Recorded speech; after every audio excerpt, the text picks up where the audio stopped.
अब अच्छे कारणों से या बुरे कारणों से, नाम तो आपने सुना ही होगा पबजी का।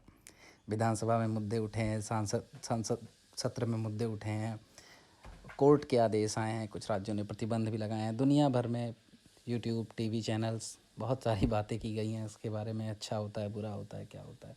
लेकिन अगर एक छोटा इंट्रोडक्शन देना चाहूँ तो ये कह सकता हूँ कि ब्रेंडन ग्रीन एक महान व्यक्ति हैं जिन्होंने बहुत मेहनत की इसके लिए। 70 से ज़्यादा प्रोग्रामर्स लगे रहे, 1 साल से ऊपर उन्होंने मेहनत की। एक सोच है जिसमें उन्होंने बताया कि लगभग एक ऐसा गेम बनाने में लगभग सफल हो गए जिससे इंसान को बोर नहीं किया जा सकता। उनका टारगेट यही था कि वो इस तरह का गेम बनाएं जिसमें कि कोई बोर ना हो, और उनकी सफलता भी रंग लाई। 40 करोड़ से ऊपर डाउनलोड हो गए। दुनिया का सबसे बड़ा गेम प्लेटफॉर्म बन के आ गया पबजी। और हालांकि साउथ कोरिया की कंपनी है। नॉर्थ कोरिया तो किम जोंग यूंग वाला है साउथ कोरिया की कंपनी है, और वहाँ की कंपनी है ब्लू होल। और 2017 में इन्होंने ये गेम रिलीज़ कर दिया था, और 1 से 2 साल के अंदर ही इसने लगभग सारे वर्ल्ड रिकॉर्ड ब्रेक कर दिए। गेमिंग की शुरुआत तो हो गई थी 1958 में ही पोंग के साथ, लेकिन उसको सही मायने में एक स्थिति तक पहुंचाया पबजी ने। अब किसी भी चीज़ की अति तो बुरी होती ही है, बहुत ज़्यादा तो कोई भी चीज़ बुरी है। ये एग्जांपल तो आप कहीं भी अप्लाई कर सकते हैं, किसी भी चीज़ पे अप्लाई कर सकते हैं। तो गेमिंग से छोटे मोटे नुकसान होते रहे हैं। जहाँ पे लाखों लोग गेमिंग कर रहे हैं, वहाँ 2 4 10 लोग 20 लोग किसी भी चीज़ की एक्सेस कर देंगे, तो उसके लिए कोई गेमिंग जिम्मेदार नहीं है। और हालांकि ज़्यादा वैसे कोई भी चीज़ नहीं करनी चाहिए, और हर चीज़ के अपने प्रिकॉशन होते हैं।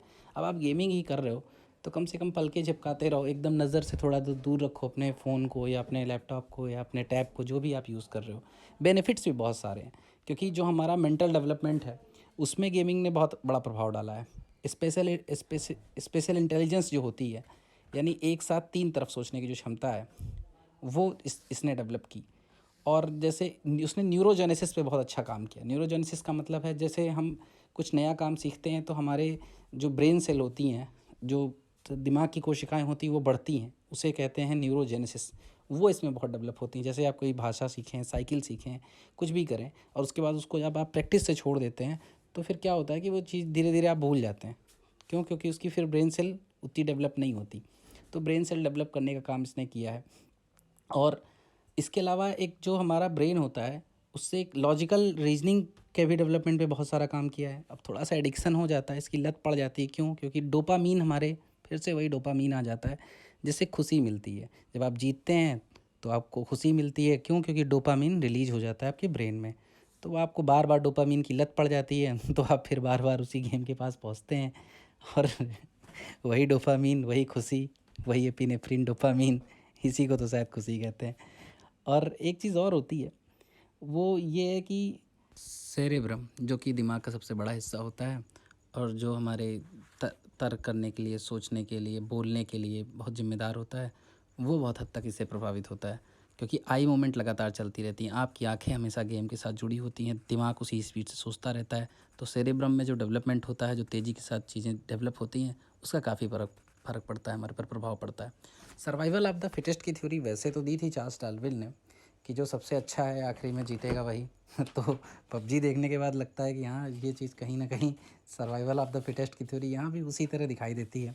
वैसे तो हम लोगों ने सुना था कि जंगल में शेर राजा होता है, लेकिन आपको जान के आश्चर्य होगा, आप नेट जियो देखिए तो आपको लगेगा कि 10 बार शेर भी शिकार करता है ना, तो वो एक ही बार उसको मिल पाती है सफलता, 9 बार शिकार हाथ से छूट जाता है।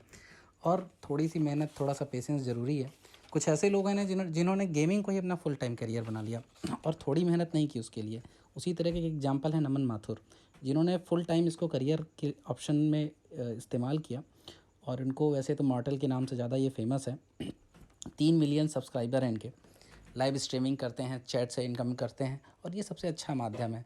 एक बार आपके यूट्यूब पे आपने थोड़ा सा काम शुरू किया, 1000 सब्सक्राइबर और 4000 घंटे पूरा करने के बाद आप सुपर चैट से इनकम कर सकते हैं। यूट्यूब व्यूवरशिप से अच्छी इनकम हो सकती है। तो इनके एक एक वीडियो को हमने देखा है 5 मिलियन 6 मिलियन व्यूज़ आराम से आ जाते हैं।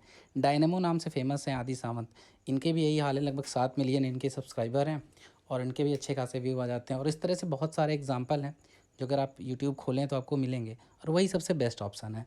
आजकल मैं देख रहा हूँ यूट्यूब पे भी, और बहुत सारे व्हाट्सएप ग्रुप हैं जो बताते हैं कि उनको ज्वाइन कर लो, तमाम सारे ऐप हैं, उसमें वो तरह तरह से बड़ी फेक इनकम शो करते हैं।